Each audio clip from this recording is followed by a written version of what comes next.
Hello and welcome back after a few week hiatus to another episode of Impact Factor.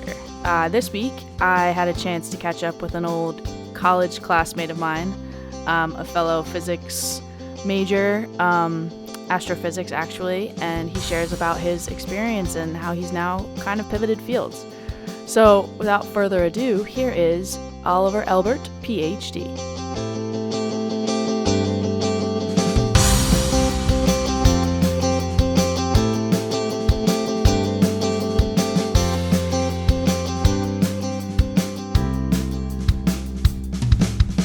So, my first question to you, Oliver, is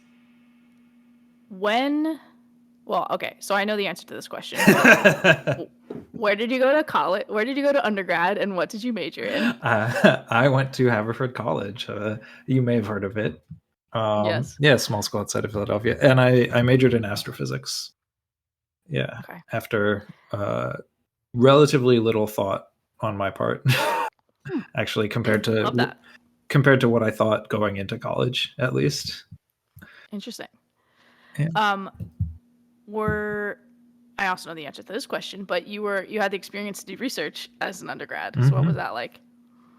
It was interesting. I mean, so the summer after my sophomore year in college, I was doing research with actually a visiting professor at the time, Jorge Moreno.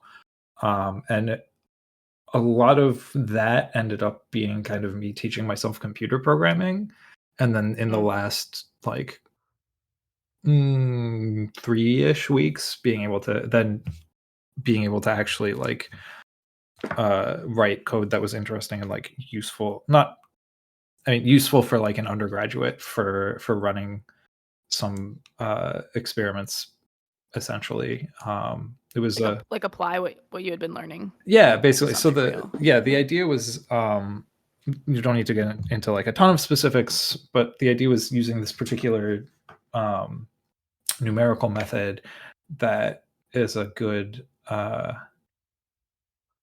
way to estimate or to generate galaxy merger histories, just sort of randomly, and using that to essentially try to find how likely it is to have galaxies that undergo major mergers very back to back, with the idea being that those would be potential sites to have two supermassive black holes at the same time before the black holes had merged together as sort of the part of those major mergers.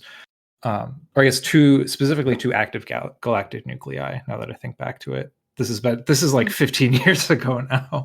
Yeah, right. It's actually literally 14 years ago. But yeah, so during the thinking was after a major merger, there's a lot of new mass to accrete onto the black hole at the center of a galaxy, which turns it into an active galactic nucleus. And so if you have two of these back to back, maybe you can have still have one AGN, and then maybe a second one that's kind of orbiting it, was the thinking.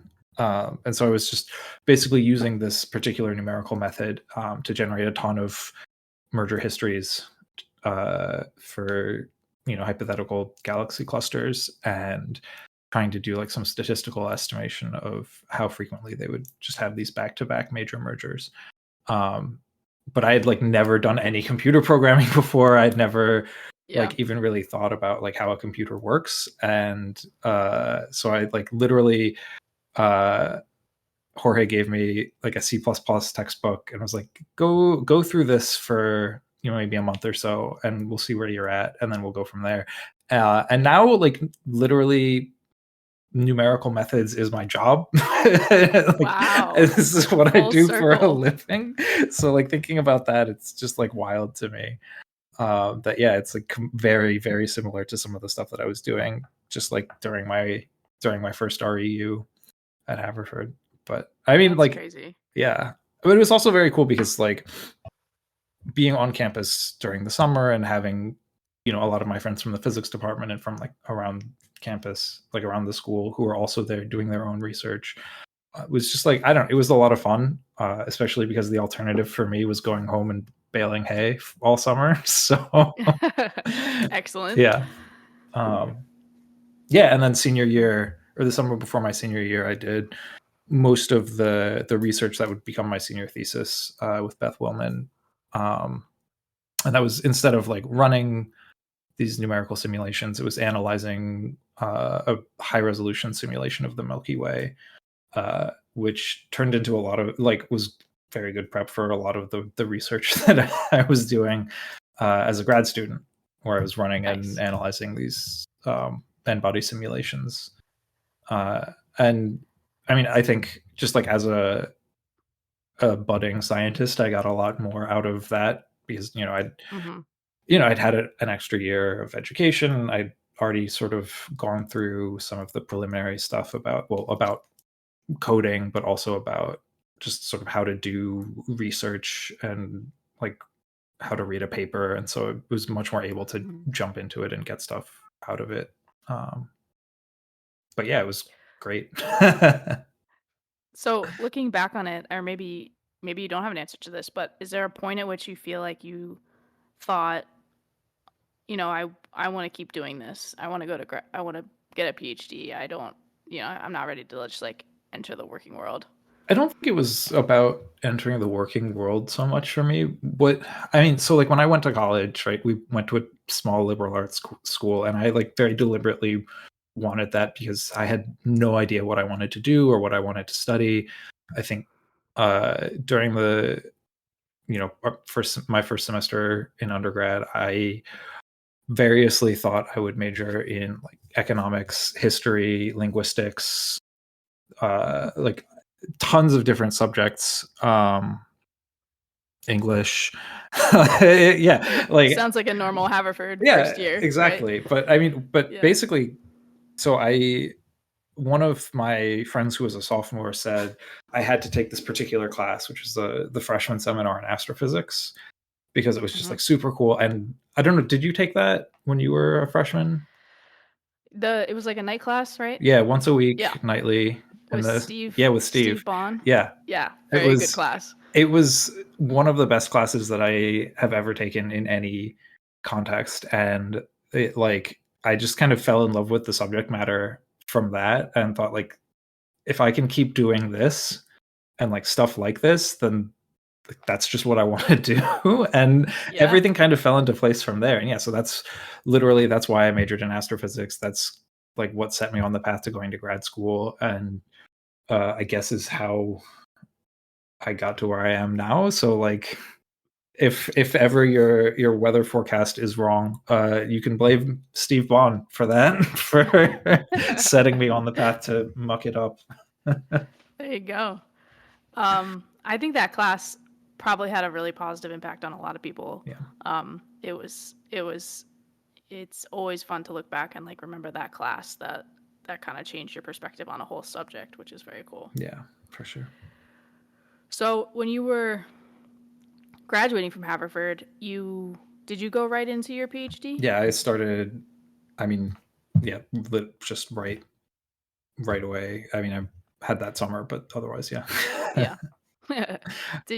So when you were looking for programs, were you looking for astrophysics or a specific field in astrophysics, or what was your focus there? So my focus, again, this kind of derives a little bit from that freshman seminar, right? Like being able to because all of the research that I had done as an undergraduate was computational in some way or another, right? Either a lot of data analysis or running simulations, numerical methods type stuff. But the thing that I had really fallen in love with was a lot of that Blackboard theory work. And so what I was trying to, or what I knew that I wanted out of like grad school, was a place where I could kind of combine those, right? And so be doing astronomy work in like a physics context. So I was specifically looking for schools that had combined physics and astronomy departments, which is not always super common, and it's not certainly among a lot of like the top tier, at least the top tier astronomy programs. Most of them are separate from the physics departments, but like I knew that I wanted to be able to be doing more physics-y stuff as like part of my PhD and as part of my research, than just sort of a pure astronomy degree. And so that's why, so UC Irvine has that set up. So my PhD is in physics, and like when I was in grad school, I did the full like physics, like core physics curriculum, and then I took actually both the astronomy and the particle physics electives. So I actually had essentially another year of coursework compared to most of the rest of my cohort.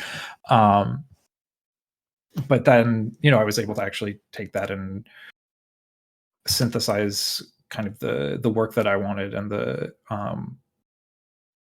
research that I wanted to do from that.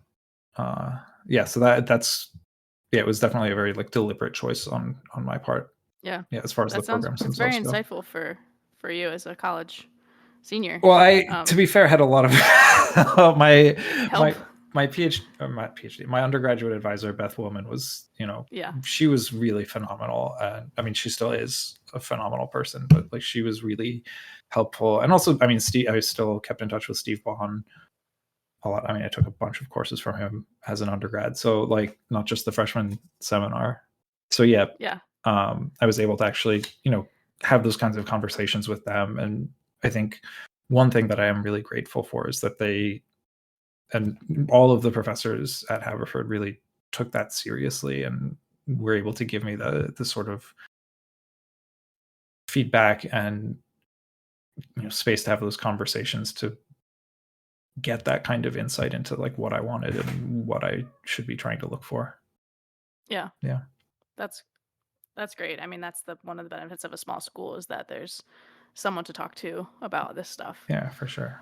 I mean, you can get that at a large school too. There's like to be sure, but you kind of have to push for it a lot more. And I think I certainly benefited from that being more of just like the default at Haverford compared to like if I had to go more out of my way, I'm not sure that I just, based on where I was in life and as a person at that point, I'm not sure that I would have done it or really thought to do it. Yeah. Yeah. So going back to this, finding this program that was the right fit for you, were you able to find a PhD advisor that was doing the same sort of overlapping topic that you were interested in? Yeah, sort of. There were, so my PhD advisor was primarily doing like galaxy formation and cosmology as like his main, like galaxy evolution, galaxy formation, and cosmology as his main like areas of focus. But he, just by virtue of being in the department, had a lot of collaboration with a few other professors in the department who were looking at more of the overlap with particle physics and then particle physicists themselves. So I like to back up, my research was mostly on looking at different dark matter models and trying to distinguish these different candidate dark matter particles based on what potential impacts they would have on the way that galaxies form and evolve and the way that they look to us when we see them out in the night sky. So there was some work done in part just to like look at here are the different candidate particles. This is sort of how these particles behave as a matter of like high energy particle physics, and then translating that into how they would sort of behave on aggregate in the context of the dark matter halo of a galaxy. And then so like based on how that halo is different depending on these different dark matter particles, then how do the galaxies appear different to us? Interesting. Yeah, so that's sort of the big picture. And yeah, so I was able to like live there, and that was kind of exactly what I wanted to be working on. It sounds like a very unique intersection of your interests. Yeah, it was extremely cool. So when I got to UC Irvine, which is where I did my PhD, there was a grad student who was just finishing who had started looking at some of this, and I basically was able to kind of tag along and like watch him during my first year, in addition to doing all of my courses and studying for qualifying exams and everything, and then kind of pick up a bit where he left off with that. And then that sort of opened up doors to collaborating with people who were doing particle physics to sort of get at what the actual like particle physics implications of these models were, and then but then also looking at a lot of issues in like galaxy formation and evolution, because well, if you want to be looking at if you want to look at the impact of like a different dark matter model, you also have to then be modeling the actual like stars and gas in a galaxy correctly. And if you want to model that correctly, that means you also actually have to get like understand the reionization history of the universe pretty well. And it just sort of, there were a lot of ways to build out like actually a pretty rich and diverse set of research interests from just like this one question, which I think is, from like everybody I've talked to, that's kind of how it goes for a lot of people doing, especially doing theory, which is you have this like one thing you want, this one string you want to pull, and eventually you just get the whole sweater. It unravels real quick. Very quickly. But so and then of course, like I ended up giving it all up and walking away from academia, and then accidentally ending up coming back in a totally different field. But cool. Yeah. Well, we'll get to that, but I have a question about what you said about understanding how with the dark matter model, the galaxy looks different to us, right? That's what you said. So when you say that, is that like visually through like a telescope, or is that through like data collection and analysis? Primarily. Is that a real question? Yeah, no, I mean, so like there's that is such a real question that there are like 3 different ways to answer it. Love that. Hit the nail on the head. Good job, Katie. Exactly. So I mean, like mostly what we were thinking about was I mean, everything that all of the data in astronomy for the most part is comes from light in some manner or other, right? I guess not so anymore. Now we also have sound. We have the literal fluctuations of space-time. Soon we'll have smell, I hear. Yeah, that's right. Kidding. But yeah, now we have like people who are doing like astronomy and astrophysics like with this like gravitational wave detection, which is super cool. And like I'm extremely jealous of that. But like for the most part, almost all of the data sets that I was working with were based on light, right? And you can see potentially some just like visual differences in galaxies if you look at sort of different bands of light, right? So have you heard of the bullet cluster? I have not. Okay, so the bullet cluster is this galaxy cluster where you have these 2 huge galaxies that are merging, and if you look at sort of in one band where all of like essentially the hydrogen gas is, it just like smushed together and is like right at the center of like where these 2 galaxies merged.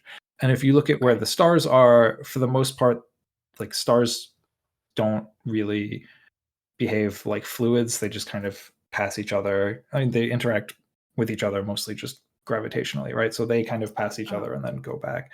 And then if you look, we have some proxies for like the overall mass distribution, and you can see that the actual mass of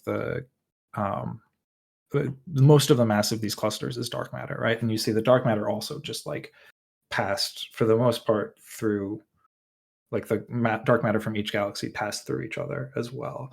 And that sets some constraints on like how much these dark matter particles can interact with each other, and how you can think of like how sort of viscous they are as like fluids when they come into contact like that.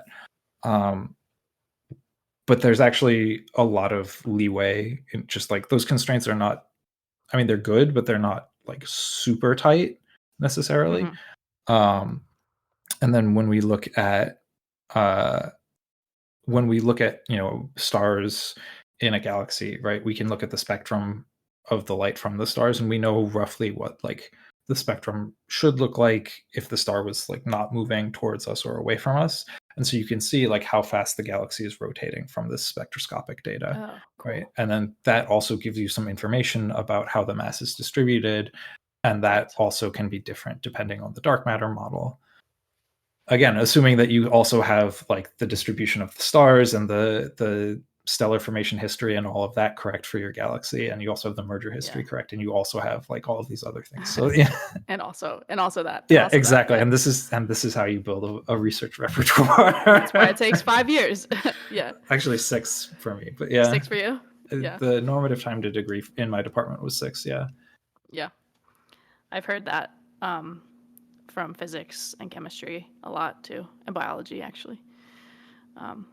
Sometimes 6 to 8 in biology, because you have to like grow the mice. I have some friends in condensed matter physics where they have to build the refrigerator before they can start their experiments, and I know of one person who took 12 years, which I would not. If that were the perspective, I think I would have gone into industry or gone into almost anything else. So I think that would have killed me. I think I feel the same. So, okay, so let's fast forward. So you're wrapping up your PhD. What are you thinking for next steps at that point? So I was thinking a lot of things. I mean, sort of like I said, I had all of these different interests that were like building out of this one like primary question I was trying to answer. And I had started collaborating with more and more people and had, I guess, proposals for different research projects, and it seemed very natural to just step right into a postdoc and start and just continue doing research and more like independently as a postdoc than as a graduate student. And so I applied for postdocs, I applied for fellowships, and this was in the sort of fall of 2016 when I was starting these applications. And I was also getting married at the exact same time. Nice. Yeah, my wedding anniversary is October 1st. So like literally I took a break from writing my NSF proposal to plan the wedding, basically. I think the proposals were due just before that, I want to say, or maybe just after. But yeah, so and then as I was sort of thinking about partly I was thinking about sort of my values as a person and as a partner, and then also what I am thinking about sort of what the perspectives were as a researcher. And different fields are different, but I think in astronomy, certainly at the time that I was looking at postdocs, the trend was typically like grad school, postdoc, tenure track job, if you are lucky enough to get a tenure track job, right? Yep. And like that was not very appealing. And I was thinking about like, so I did my PhD in California. My wife, who's also from Haverford, we met at Haverford. She had moved out to California to live with me, while I was doing my PhD, and we both wanted to live closer to our families. She's originally from Maryland. I'm originally from New Jersey, so we wanted to get back to the East Coast. And I realized, like, okay, if I only applied to postdocs that are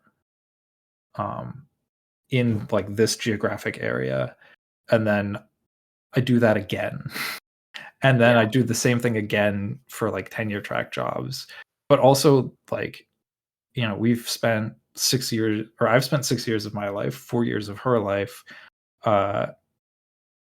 living somewhere determined entirely by like my career path, and like then having to move somewhere that like she doesn't really get a say in, and then doing that again, and then potentially a third time, and then again. right? Yeah. Like that doesn't feel, that's like completely inequitable just from like a partnership perspective.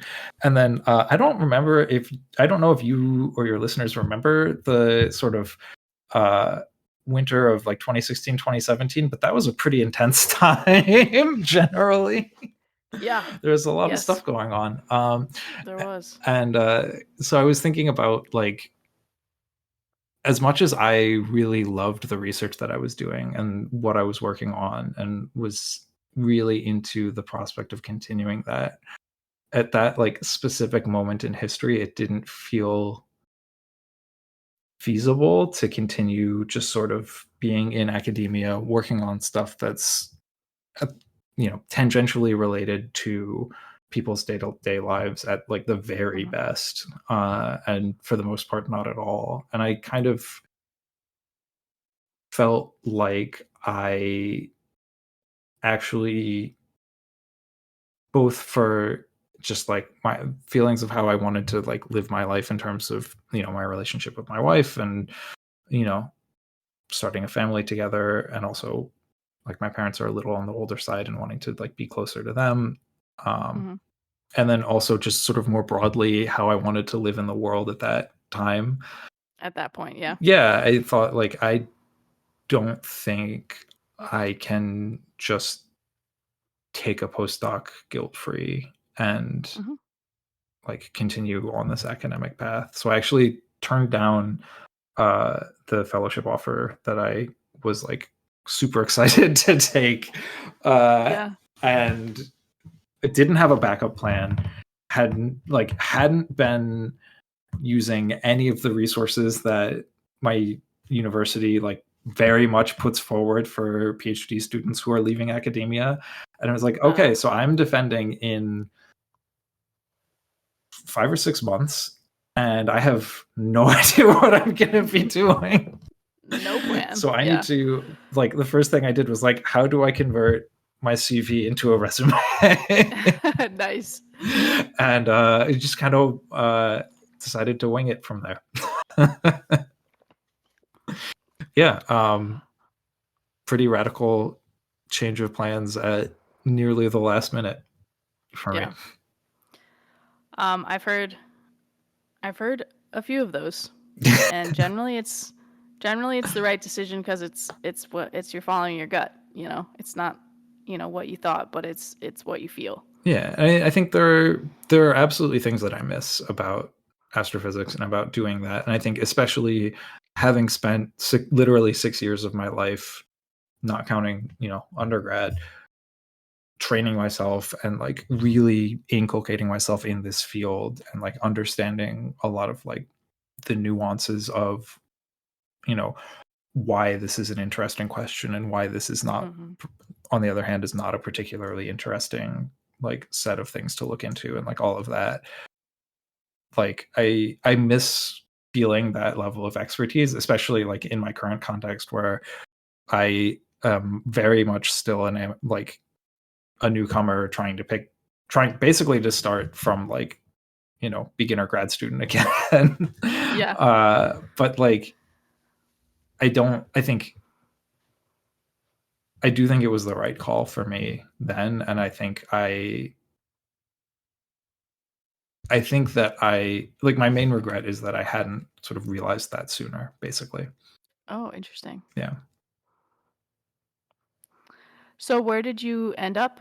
So I was unemployed for a bit, and then working as a tutor, and then actually these guys who were also like PhD students at UC Irvine in the 90s, and like the early 90s, had started an aerospace company in the area. And so I like reached out to them on literally just on LinkedIn. Reached out to this guy who's the CEO of a small aerospace startup-ish company, and he was like, "Yeah, come in for an interview. I'd be happy to chat." Wow. And like we literally like chatted about having some of the same professors for some of our courses, or 30, at least 25-ish years apart. Oh, damn. Yeah, That's a long it was time. really. But yeah, and so like I was there for a bit, mostly working on doing some like machine learning stuff, and also helping to develop a web app for like mostly monitoring and doing space traffic management for geostationary satellites, which was very cool. And then And that was in California? yeah, still? so that was in California. So at this point, so my wife was working at SpaceX, and we knew we wanted to move back to the East Coast, but like I hadn't quite been able to find a job at the on trying to apply across the country, and she was still working at SpaceX, and so like this was a job offer, and I was like, okay, I'll take it. But then in summer of 2019, one of my friends from grad school, who like sat literally in the same office as me, she and her husband had also left the field. They actually were both PhD students at UCI together, but like working on different things in different labs. But they both had left the field, and I think they both did the Insight data science boot camp. Yeah, and so they moved to Seattle, and she had just started working on this climate modeling team at Vulcan Inc., which is like the holding company that the late Paul Allen used for like all of his stuff. So like Vulcan technically owns like the Seahawks, the Portland Trailblazers, all of all of that stuff. But also it had a group of teams of like software engineering teams working on essentially like philanthropic tech stuff that Paul Allen was interested in. And like basically right before he died, he hired these guys to start a climate modeling team. And one half of the climate modeling team was doing like machine learning, basically trying to use machine learning in climate modeling and weather forecasting. And then the other half was building a new programming language for weather and climate models, in order to, one, finally leave Fortran behind, and two, also be able to take advantage of a lot of the new supercomputers that are coming online actually now, which use GPUs to get most of their performance. Sort of previously, most supercomputers were just purely CPU based, and Fortran is not very optimized or optimizable for GPUs. So they needed somebody to embed at this NOAA lab in Princeton, New Jersey, who had some experience as like a domain scientist running numerical simulations, which was most of what I was doing for graduate school, when I wasn't at a blackboard. And so my friend from grad school, she had just been hired onto the machine learning team, and she knew that we were trying to move back to the East Coast, and she knew that like I sort of roughly lined up with the things that they were looking for this like embedded,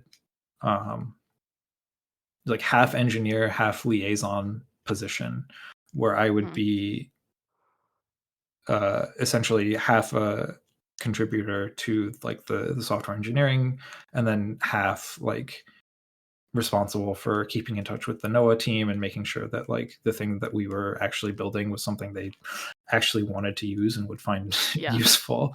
And yeah, so I applied and I got that job, and so we moved from California back to New Jersey. And after that effort wrapped up, the NOAA lab hired me on to continue that work and to sort of be a scientist within NOAA.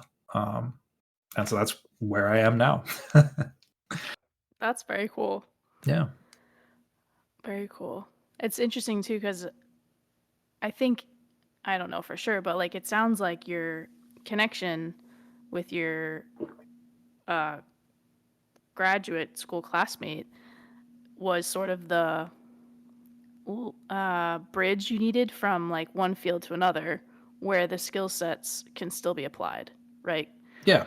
Like the Absolutely. things that you had been learning you can now use, but it's for a whole different application than you would have thought, you know. Yeah, precisely. I mean, so it's funny when I was working at this aerospace company, like it was very cool to be like doing stuff with satellites and like Mm-hmm. reading papers about, the latest machine learning methods and thinking about ways to apply them. But I did miss like some of the work on like, running a simulation on a supercomputer, or Yeah.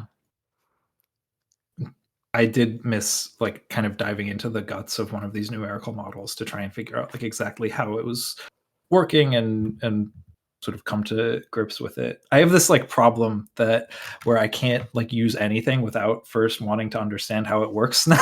It's so like anytime like a lot of the people in my graduate lab, I mean, we all ran these numerical simulations, and like everybody, of course, you know, wanted to understand how they worked and like what the sort of algorithm was. It's the standard part of it. But I like really tried to like dive deep into like exactly what was going on and why and like how these optimizations were being done. And that was exactly what ended up being useful and kind of necessary for this position. And I totally completely would not have even known about it if my friend hadn't just like sent me a Facebook message being like, hey, this is a position. You're still trying to move to the East Coast, right? We need somebody. You would be a good fit. Like, you should apply. Yeah, because I think so. I mean, I think pivoting like that sometimes can be hard if you're trying to do it independently. Yeah. Because you may feel that your skills are applicable to this tangential field, but you're up against people who maybe have degrees in that specific field. Yeah, I think that's definitely part of it. But I think also just like it was not a thing that I had considered. I literally hadn't, like, I was thinking You about. wouldn't have seen that posting. Yeah, exactly. It Yeah. wasn't on my radar at all. Like, I was, coming out of grad school, I was thinking like, okay, I've spent a lot of time, on a computer. I can do stuff like software engineer stuff. I can do, Yep. data science stuff. So a lot of the things I was looking at were sort of related to that. And I was just like completely not thinking about going to another scientific field. Yeah. But actually, it turns out there are a lot of people who kind of made if not this exact transition, a very similar one. Like I was having lunch yesterday with a couple of other people at the lab, and one of the guys was like, who's an oceanographer, and I was like, "Oh yeah, I did my PhD in string theory," right? And another guy was like, "Yeah, I was working actually I was doing astronomy, but I was working on like the atmosphere of Venus, and now I'm doing." Stuff with the Earth's atmosphere. So like, wow, that's so cool. Yeah, it's not actually an uncommon transition, but it was completely one that I had not even considered before.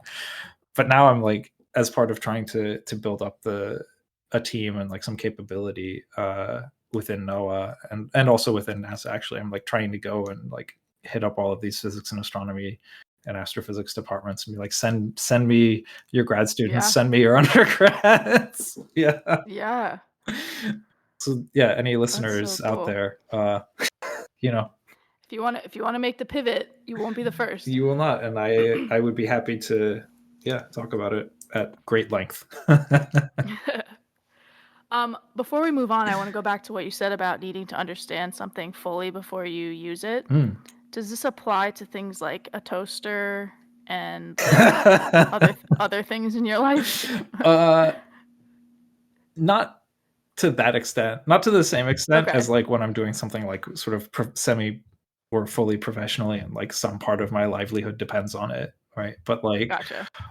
I do want to know at least the rough mechanism for how a toaster works or how the microwave works, or how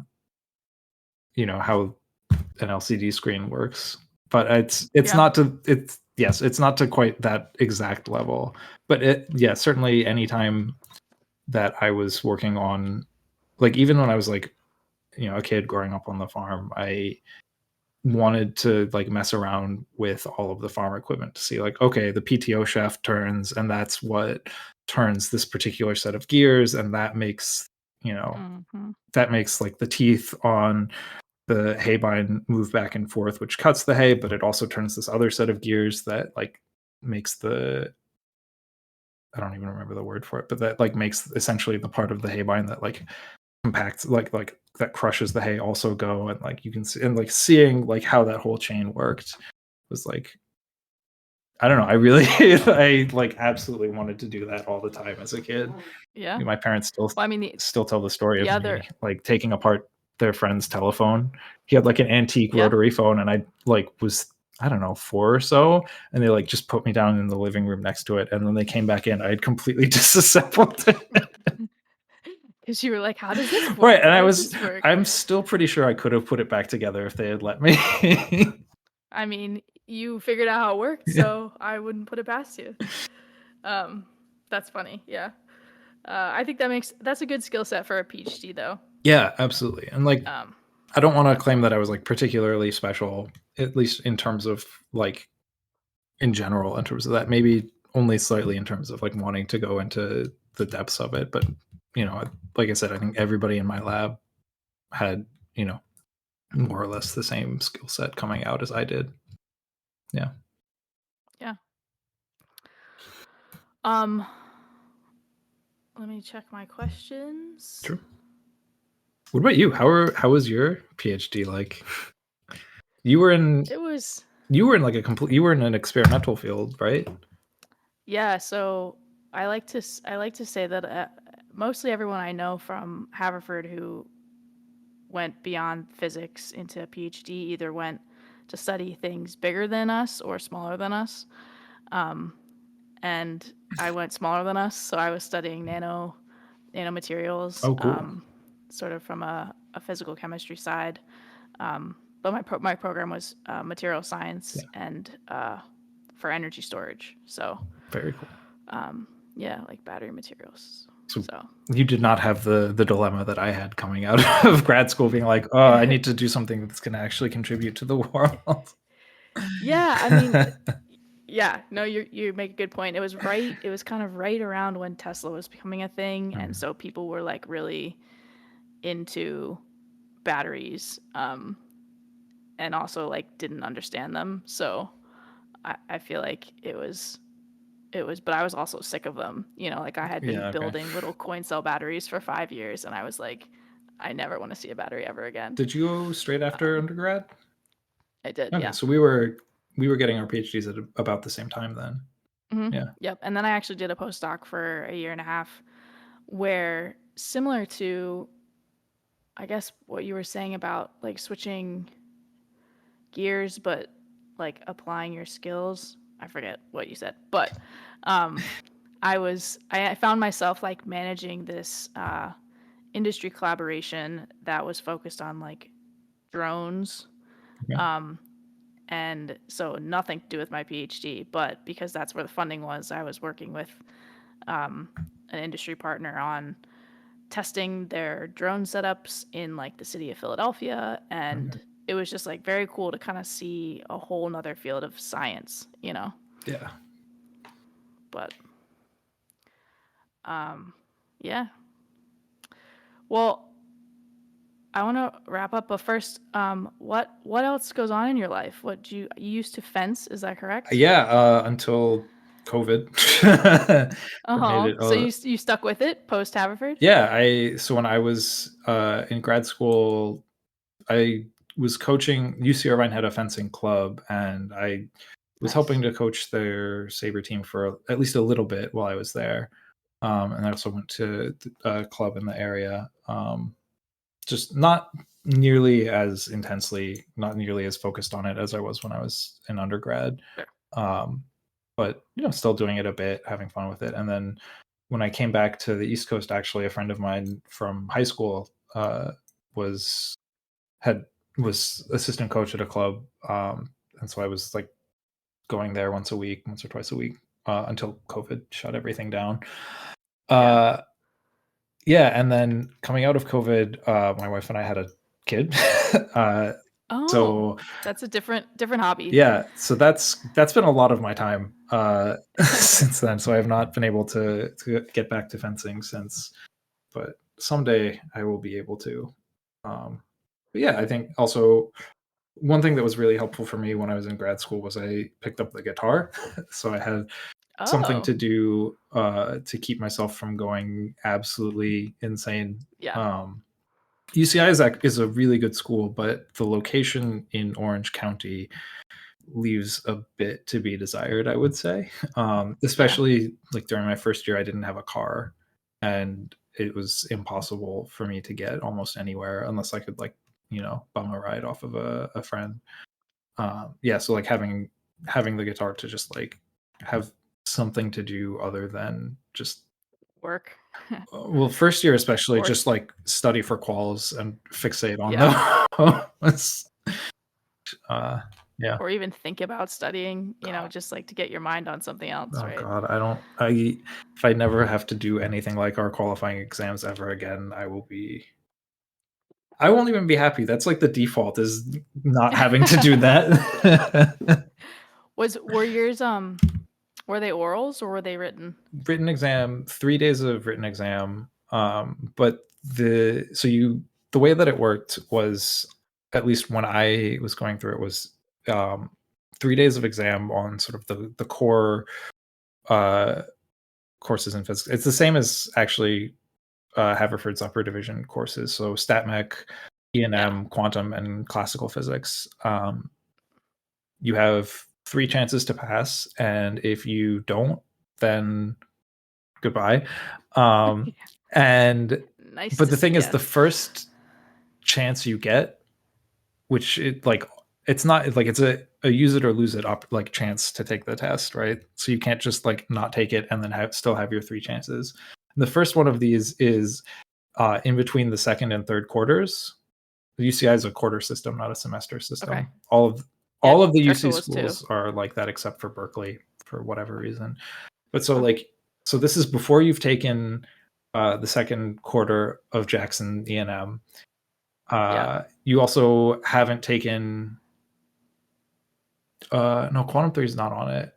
StatMech keep taking it. Yeah, so it's like, so you haven't taken half of the E&M you're being tested on, and you have pretty much just no StatMech at that point. So we had classical and first semester quantum among like other courses during our first quarter, and then second quarter was StatMech, quantum 2, first semester or first half of Jackson E&M, and then third quarter was like second half of Jackson's E&M. But we hadn't gotten to that by the time we had to take the qualifying exam, so it's like especially stressful for that reason. And then also like the way that, I don't know, this may be apocryphal, but certainly this is kind of how it worked out my year, was that they aim for like roughly a 60% passage rate. Oh damn. Yeah. Every time, or in full for the whole cohort? Each test. So like over the course of 3 exams, like you're probably fine if you take it, as long as you like take it seriously and like do study. But I mean, also for me, it wasn't as big of there wasn't as much pressure. But if for the people who wanted to do like particle experiment, for example, right, that means going to CERN. And so if you want to start doing your research during the summer after your first year of courses, right, which everybody does, you need to have passed your quals, because the second opportunity to take the qualifying exams over the summer, right? So if you haven't passed, then you need to be spending your time studying for that and then taking that, which means you can't go to CERN to do your research, which means everybody who wanted to do high energy experiment, for the most part, like was under a lot of pressure to pass that first time. And there are other, there are some professors who like won't take you into their lab if you don't pass the first time around, and like, all of that kind of stuff. Yeah, again, I'm not sure how much like the 60% passage rate is like apocryphal or not. Maybe like my year was just particularly bad. we only had like 60% during that first run at it. But yeah, that was fairly stressful. Yeah, I bet. Yeah, I always used to say that. So we didn't have quals. We had like a candidacy presentation, literature review. But I always say that was the most stressful of all of my presentations, including the defense, because that's like it's the first one you're doing that's like means something, and also it's like a goodbye afterwards if you don't, Yeah. that was good. Yeah, I think for us, our like advancement to candidacy presentations were a little bit lower stress, just in terms of like, it was extremely rare for anyone to ever fail it, but like it definitely felt stressful because you're like, oh god, I don't want to be the first one to fail. And like, and also like, this is one of the first times that you're getting up and giving a presentation on like your work and what you want to do, and you like have a lot of like real ownership of it. And like, it's stressful to give a conference talk about that, but like to some degree, if you bomb it, whatever, you can kind of put it out of your mind. But like, this is your advisor and your like committee that you really want to make a good impression on. Yeah, absolutely. Yeah, high stress. Yeah, for sure. High stress. Grad school is fun. All right. Grad school's fun. I know. I mean, it's kind of fun to talk to people about it when it's been such a long time, because it's usually some of the negative feelings have passed. It but diffuses not a always. little bit. Yeah. Yeah, it diffuses, but there's still, remembering some of those stressful times is, just reminds us how strong we are for getting through it, right? It's a good way to look at it. There you go. Okay, so I have 3 kind of wrap-up questions for you. Are you ready? Let's go. Okay, so what is something challenging that you faced along the way of getting your PhD? I think for me, one of the really big challenges that I was not actually expecting at all was just sort of living life like during my PhD. I guess I had never, I grew up in New Jersey. I went to college at Haverford, right? It's very near, it was fairly near to my family. And then all of a sudden I was on the other side of the country from all of my high school friends, all of my college friends, all of my like my entire social support system and network. And at 22, right? Yeah, exactly. 22. Yep. Yeah. And I like that was extremely rough, and I kind of like disappeared a bit, certainly from like life during that time, where like most of the people that I was talking to were people in my cohort, my then girlfriend, now wife, and like I talked to my family some, talked to some of my high school and college friends some, but like not a ton. And yeah, especially that first year, I mean, especially with like the qualifying exam sort of looming over 2/3 of it, like that was a just generally like a rough time for me. And sort of figuring out how to reestablish, or how to like rebuild sort of a community and like the social network and friendships and everything out there was, I think, more than I had bargained for. Yeah. I mean, they certainly don't put that in the welcome manual to grad school, but yeah, I mean, you're in a new place, you have new people around you. I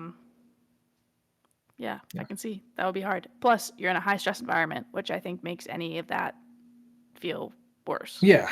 And I mean, I think even if you're in a program where that's not, you don't have like a super intense like qualifying exam happening at the end of your first year, or you're not like, you don't have all of these like particular pressures that I was facing, right? Like, every time you move up in academia, like you're passing through a bottleneck, and the other people around you are just like generally like intimidating because you know what they've gone through and like what they've done to get there. And like, it's not that I don't want to say that like everybody who didn't move through that, bottleneck was less intelligent or less driven or whatever than you were, but anybody who was not as driven or not as focused or, whatever, certainly didn't make it through for the most part. And so like just by virtue of that, right, like the people that you're comparing yourself to, are stronger, and it can be tough for sure. Yeah. Good answer.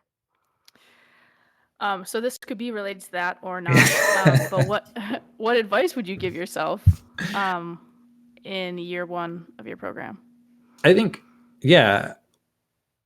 So I think sort of kind of a dual thing where like, I think if I were to go back, and give myself advice, one thing I would say is certainly like try to reach out to more people and more of, the community around, than maybe feels even like natural or comfortable at first, because it really makes a huge difference when you do, just to have that, support system, and to have those friendships and those relationships, and to be developing them, and then also, you know probably call home a little bit more often than I did, because it like, again, I was in kind of like especially during my first year, I was in a pretty bad funk, and I think having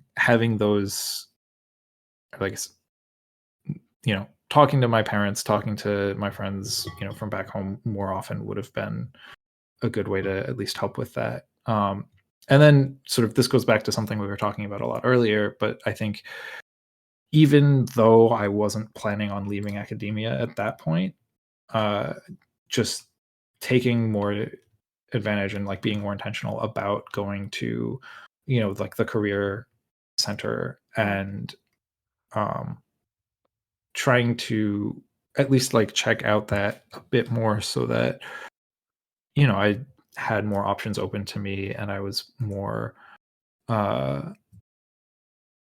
more prepared when I did decide, like, actually, no, I do want to leave academia. Um, I mean, Like keep an open mind, right? And like not necessarily close any doors before you. precisely, yeah. And I mean, like, that's not something that I had any time to be actually doing as a first year grad student, but like certainly during my second and third years, and after that, I think that would have been really, I would have benefited a lot from that, at least. I think back, I kind of wish sometimes that I didn't come into Haverford with such a plan to major in physics, because I feel like I took other classes but didn't really consider them. Like I think a lot of people maybe look back and say they wish they had kept a more open mind earlier, because like you said, your perspective changed at the end, and Yeah. it could change at any point. Yeah, suddenly you're like face to face with like you're in a situation, and you realize, oh, actually I feel differently than I thought I would, or something happens and you have to make a different decision, right? And like, yeah, having that flexibility, like, it's hard, especially in grad school. It's very easy to just sort of go along with the flow into like, you know and I like, this almost feels cliche to say, but it is it's true. It is very easy to just sort of go along with what, sort of your professors expect, because it's what they did, and not really think The too story much. is written for you. It's like the path is written for you at that point. Yeah. And turns out that's actually not the case. You can write whatever story you Yeah. feel, you want. Oh, there you go. That'll be the quote that I use for this podcast. Okay, last question. So, looking back, do you have a good memory or story from your time in grad school? I have a lot. That's great. I love that. I actually have a hard time. You don't have to tell them all, but Are you sure? We could be here for a while still. Yeah, I guess I think because it sort of has come back around to where I am now, and it's sort of kind of the thing that I'm trying to recapture in my current job and in my current newly re-academicized life. Mhm. I think one thing that I do look back on really fondly is the first time that I went to a conference and not only, presented research that I had done that I felt like ownership of, but that I also, where I felt like I really had like a total handle on like the background and all of the underlying issues and all of sort of the subsequent implications of what I was talking about. And then after my talk, discussing with just other people at the conference and having just having a fruitful scientific conversation and coming out of that feeling, enervated to go back and do more research, and then also feeling like this is a potentially like really interesting and fruitful collaboration that I want to, develop and, be a part of. And I think it was Nicolas Martin at Strasbourg who I was having that conversation with, and like we've like came out of that and we were like, yeah, this is a really cool thing that we should work on together. And we didn't. I left the field, but like and like even, I mean, this was a few years before that, like before I had defended my PhD, and I had ended up getting pulled into other directions, and by the time I was like coming back to it, I had then decided, actually, no, I'm going to leave astronomy. But like that feeling, the first time that I like really had that feeling of like true like mastery, and that like this is something that I can do and could do and like could continue to do, was really cool. And yeah, it's something that, now that I'm working in atmospheric physics and like climate modeling, it's I guess, yeah, it's the dragon I'm still chasing. But yeah. Yeah, I know exactly what you mean. I think it's almost like you realize at some point that A, you're the expert in the room, Yeah. right? Nobody else knows what you're talking about as much as you do. Mm-hmm. And because of that, people are coming up to you with their ideas and want to talk to you and collaborate with you, and that's such a cool feeling. Yeah, it really is. It's really, really cool. And it just like reinvigorates you to keep doing science too. Yeah. For me, it does, at least. I don't know, but like it absolutely was. I mean, I went to a ton of conferences, and I think that that's why, because every time I came back from a conference, I was like, that was sick. Yeah, let's do it again. Absolutely, for sure. Yeah, completely. Yeah. Well, Oliver, it's really been a pleasure catching up after all these years. Yeah, it has been. We should not wait another decade plus before we chat again.